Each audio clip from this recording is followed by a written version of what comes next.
Welcome back to the Unanimous Decision Podcast. I am your host, D-Palm. Follow me on Twitter at DPalm66. Follow the show on Twitter at UDPod. Follow the entire Internet Network at the Internet Network. That's out of the way. I know you're shocked. You're like, wait a second. This is the third podcast in a week. D-Palm's going crazy. No, my fiance said, God, we just talked about this. My wife has had to work late early this week, so I've had a little free time to myself, and I thought, what better way to kind of capture the time and capture the crazy things that we're seeing in the college football world than by talking with my favorite people, Connor Tapp from 24/7 Sports. Man, what's up, man?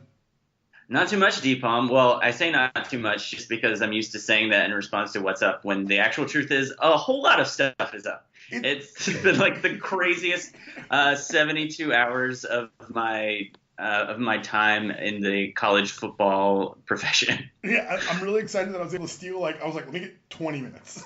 Let me just talk to someone, because this is insane, because every week I record on Sunday. I record before the NFL games, and there's always one or two stories I'm like, man, I wish I was recording right now. Like when Crabtree got his chain snatched again, really wish I was recording.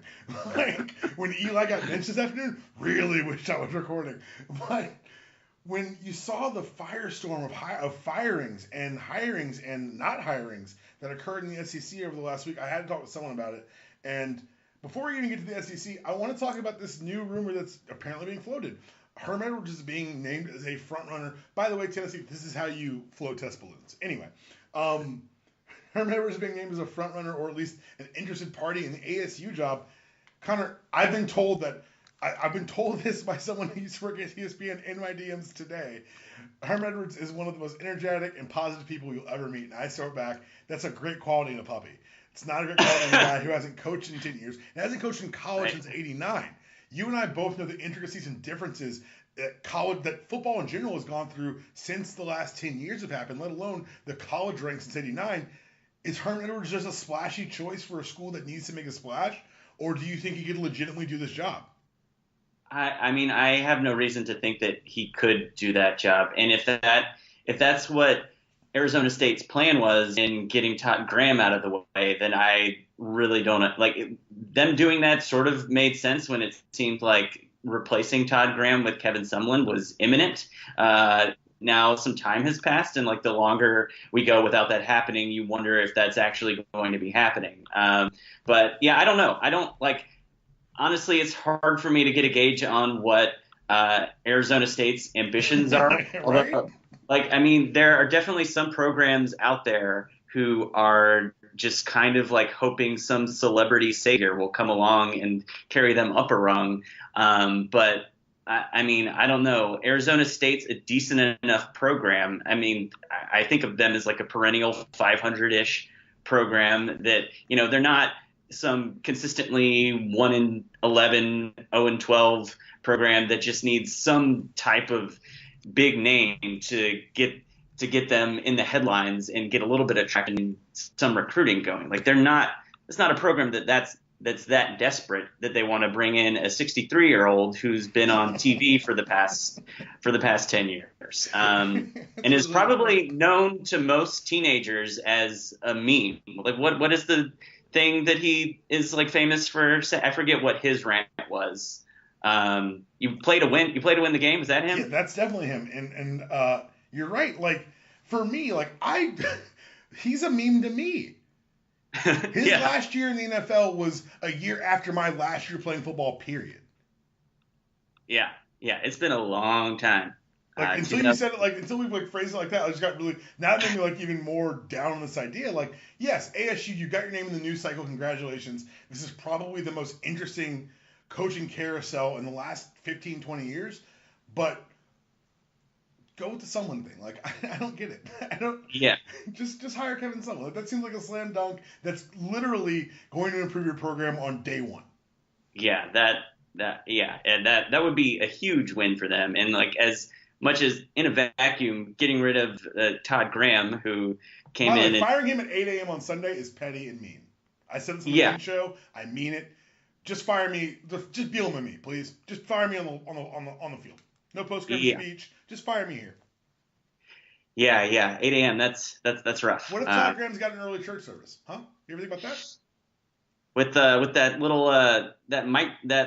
little tiny microphone he's He looks like he might be like delivering the sermon at the church service with that. He's like, I got places to be. Fire me quick. Yeah. 9:45 service is filling up.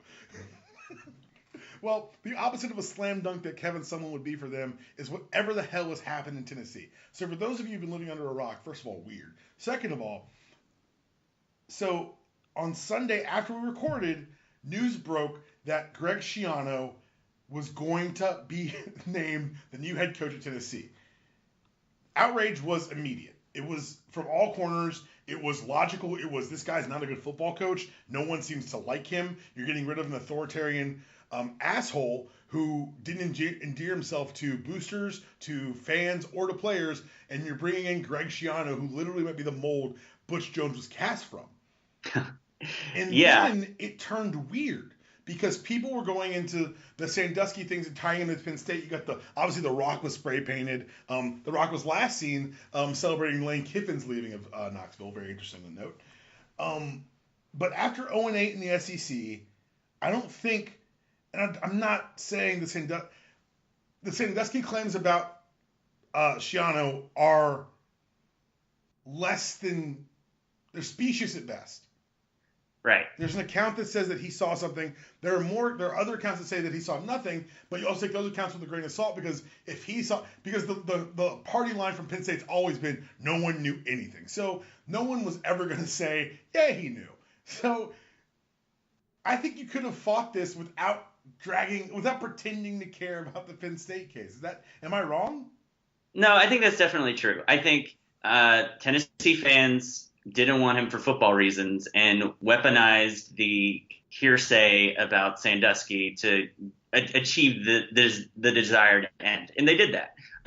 Now, while it might be a little bit gross and it's like unfortunate that, I'm not here to defend Greg Schiano's name, but that's what I found myself doing. I was like, I don't want to do this. Yeah, no, I really have no interest in doing that. But like, you do have to admit that it is like sort of flimsy evidence to be like, oh, well, this guy doesn't get to work anymore. Like that's a bit but he's strong. He's getting to work. He's DC's at the big level. We all know make a lot of money. He's DCing at Ohio State right now, and he's getting compensated fairly. But I think that more than anything, let's all agree that the Sandusky pivot this thing took late Sunday night, early Monday morning was a bit unseemly. However, go ahead. Yeah, go ahead. No, you go ahead. However, the idea that someone who mustered a one win above average, never winning the bad Big, this is the Big East after the Exodus. He never won the Big East at Rutgers. He finished one game above 500. Yeah, they made a bunch of bowls, but congratulations, there's a bowl glut. That's been once again helped by Georgia, keeping Georgia Tech out of one. I'm going to keep remembering that because Tech people have been really annoying all week. But it feels like, look, people who are outside of the SEC people see Tennessee and they see 0-8 in the SEC, and that's fine, and that's what happened, and it's hilarious. But this is the second winningest program in the SEC. This is a fan base that's accustomed to and used to greatness, and I think that honestly, the AD at Tennessee probably cost him his job. This probably cost him his job, right? It definitely, who knows if it'll actually happen. The behind the scenes going on at Tennessee seem to be like really complicated, but like if it happened, I would be like, sure, yeah, that makes sense, because regardless of whether Tennessee fans' motivation behind introducing the Penn State stuff, like it was a perfectly predictable thing to happen, right, that John Curry should have seen coming and just not decided to go this route. And then what's even more baffling is you look at today on Tuesday, some of the names that are cropping up, and it seems like they've got a pretty good chance at going after Mike Gundy. And I'm just thinking, if you had a pretty good chance at Mike Gundy, why on earth weren't you trying to do that before you decided to call up Greg Schiano? It's crazy because the Schiano thing breaks on Sunday, but by Tuesday, you're right. We have not just one or two coaches. We have a litany of coaches who've been tied to this job outside of John Gruden, who's tied to literally every job in America. Mike Leach, T. Martin. Hey, the last guy to win big at Tennessee was a Tennessee grad named Phil Fulmer. I'm not saying you have to stay within the family. I'm saying going outside the family hadn't worked that well. I mean, the fact that we have gotten this far in the process before T. Martin's name has come up as a serious candidate, whether it's as a head coach or a coordinator to like sweeten a package with another coach. I mean, the guy is, I know, anytime you're an offensive coordinator at a school, there are going to be message board complaints about you. But he is having a modicum of success at Southern Cal right now, and he is Tennessee's most recent national championship winning quarterback. Like, how is this guy's name not coming up sooner? At least as something that's being thrown out as a trial balloon to gauge fan interest. So, that's been baffling to me. But that's the crazy thing, is that you and I are able to come on here and joke about Herm Edwards. However, Greg Schiano never got to the joking phase because it was never a trial balloon. How is ASU better at PR than Tennessee? Like, I'm like, the more I say it out loud, the more mind-boggling it becomes. It just feels like this is a massive misstep for what, despite my disgust for them, should be a very important team in college football. And 0-8, you're not important. You don't even you barely matter. And people who say, oh, they couldn't recruit, I'm watching Tennessee guys tear it up in the NFL. Yeah, and the other thing is, it's not as if Tennessee was caught unawares here. Like, right. The writing was on the wall for Butch Jones for quite some time. There was plenty of time to get ready. There's no reason to be caught with your pants down trying to hire, dudes that flamed out with the Buccaneers. Someone who may or may not have covered up a MRSA outbreak at right. an NFL facility. Let's just right. Yeah. But I think what really did force their hand and kind of push them in this, not a corner, because it wasn't a corner because it's November 28th, but Florida firing McElwain as early as they did. Yeah. I think that kind of put everyone on notice nationally that this is going to be a very different offseason. Bielema gets fired on the field. Jimbo Fisher's rumored to be leaving FSU. It's a lot of balls in the air right now, and it's very interesting to see where they land. What have you heard? What do you know about the FSU side of the Jimbo Fisher possible departure?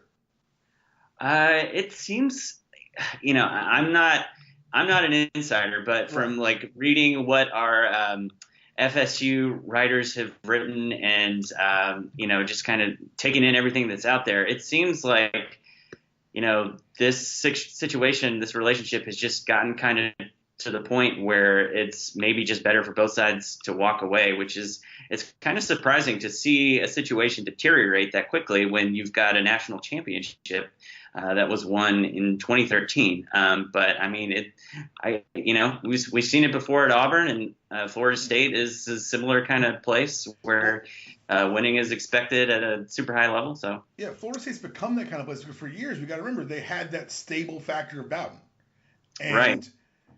I think it's interesting that Florida State's kind of finding its footing in this new, some would say, coaching hellscape that is college football.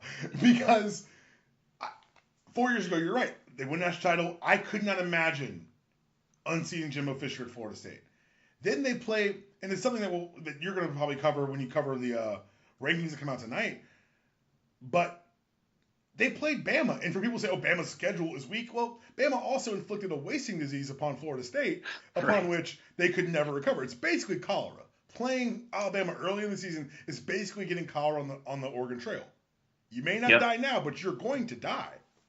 That's right. It looks like this is another coach who, and by the way, he's got some pelts, who Nick Saban may have ruined their job. Yeah. Yeah, it's really baffling. I think Florida State's got a little bit of SEC West-itis, maybe some like unreasonable you never want to have a season as bad as Florida State's is, where they're going to need to beat ULM to get bowl eligible and reschedule that game. Which, by the way, I was really rooting for the saddest scenario possible, where Florida wins and they beat FSU, and then FSU, knowing it won't be bowl eligible anyway, still has to play ULM. That would have just been a delight. I would have watched every second of that game. That would have been incredible. Because someone's doing something stupid, and I am here for it. But like, I still feel like, I don't know. I don't know what personal. I know Jimbo's had some personal issues over the past couple of years, so maybe some circumstances have changed for him. But it just, I don't know. I think a program deserves a 6-6 season every now and then you give a chance to rebound. But maybe I'm old fashioned. Yeah, someone call me a dinosaur, but I believe that a coach is okay for one down season, particularly when you lose your quarterback, your everything quarterback in the opening game against Alabama, the Death Star that is Alabama. Other big hires that have happened already. Dan Mullen's back at Florida, and people are saying that he's the consolation prize for Chip Kelly. And I don't know, I won't speak for you. For me, recruiting, knowing the area, being able to handle the booster side, Chip Kelly was never going to be a good fit at Florida. Yeah, I mean that when Chip Kelly came out as the front runner for Florida, or their top target anyway, I was like, okay, I guess like this might work, but it just seems weird to me that Florida would need to settle for someone who has the warts that Chip Kelly has. Right. I think like honestly, some people are saying that Florida struck out on his first two, Chip Kelly and Scott Frost, and had to settle for Mullen. But honestly, you could put those three coaches in any order, and I'd be like, sure. But personally, for me, I'd put Dan Mullen number one. I mean, the job he did at Mississippi State is incredible, and people point to like, if you look at the record, it's not that great, and it's like, okay, well, he did that at Mississippi State, right. And like that's the most sustained success they've ever seen. Yeah, you have to grade that on a curve. And yes, he hasn't brought in top 10 classes to Starkville, but there are two sides to recruiting, identifying talent and then signing the talent. And I don't think anybody can say that he hasn't found some serious diamonds in the rough that have gone on to be stars for him. And, he even has gotten the occasional 5-star too. So, but, I even if the recruiting, even if he isn't great at that, which I think will be fine.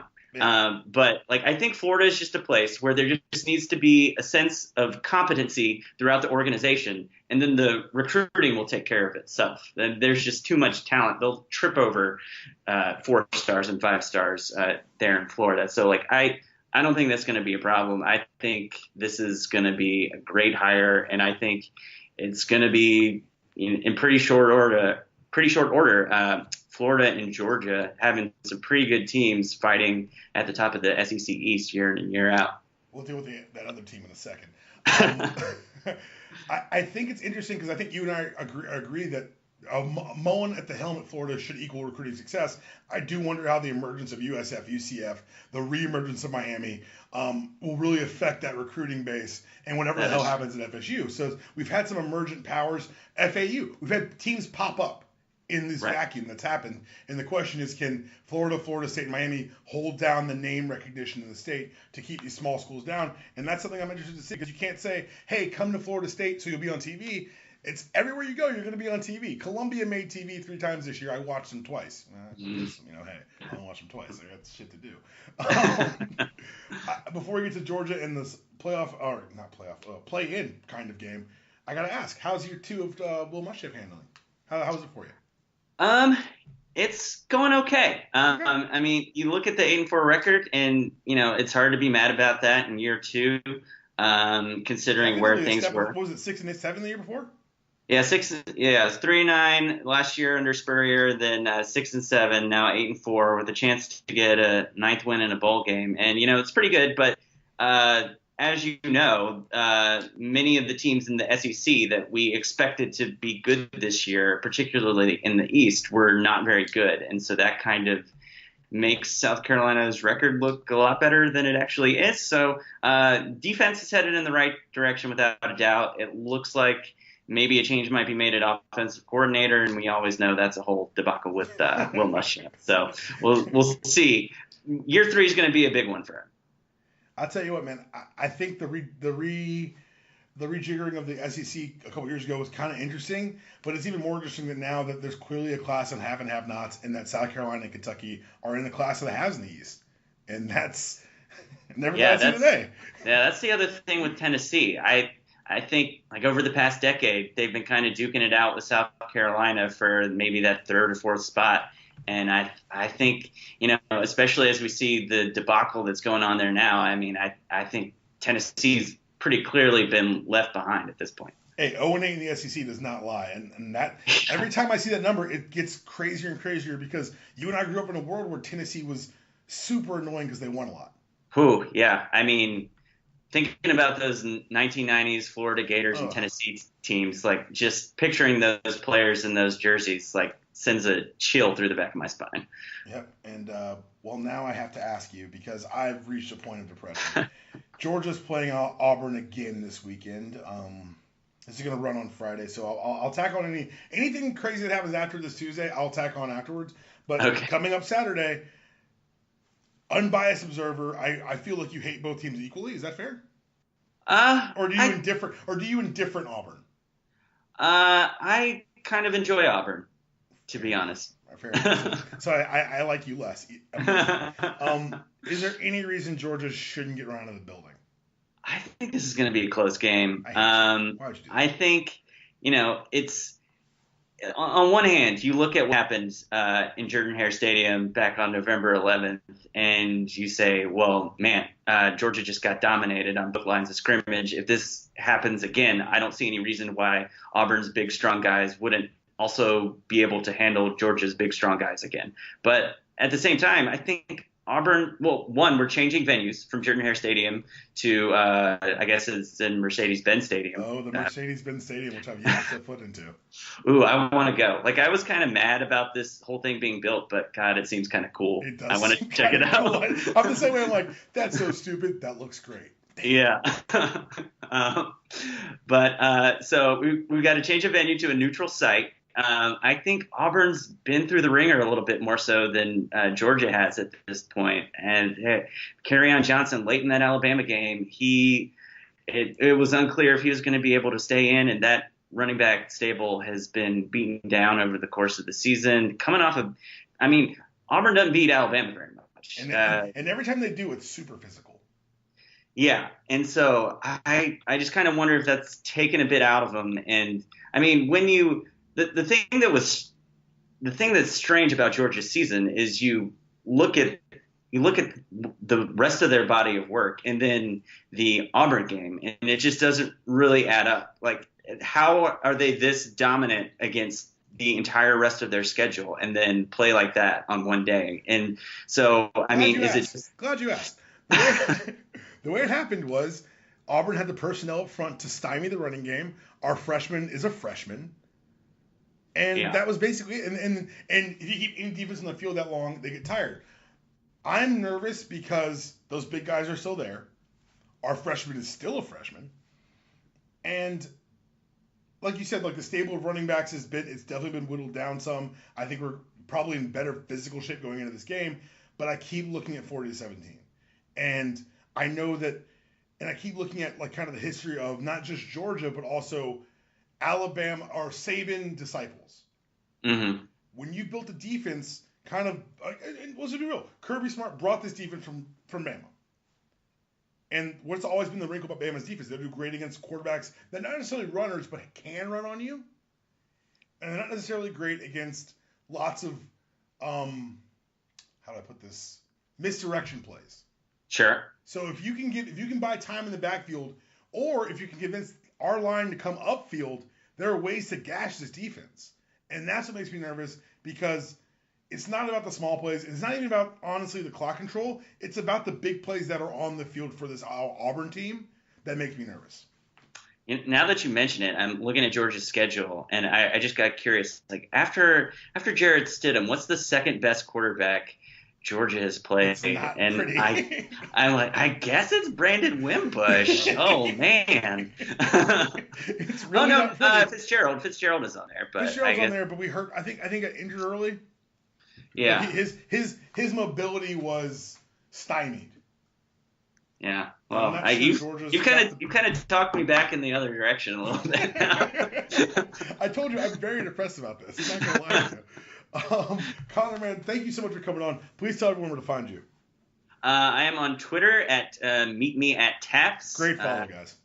Yeah, please come on over, join the fun. We have a good time. And of course, 24/7 Sports. I should do that. I said, go plug the 247sports.com. Make sure you go there, because I know Connor's going to be working later tonight on this playoff picture as it make yourself clear, though it doesn't really matter until next week when Georgia loses to Auburn and Auburn and Alabama somehow make it in, and I just drink myself into oblivion. Shout out to Mike Tyson.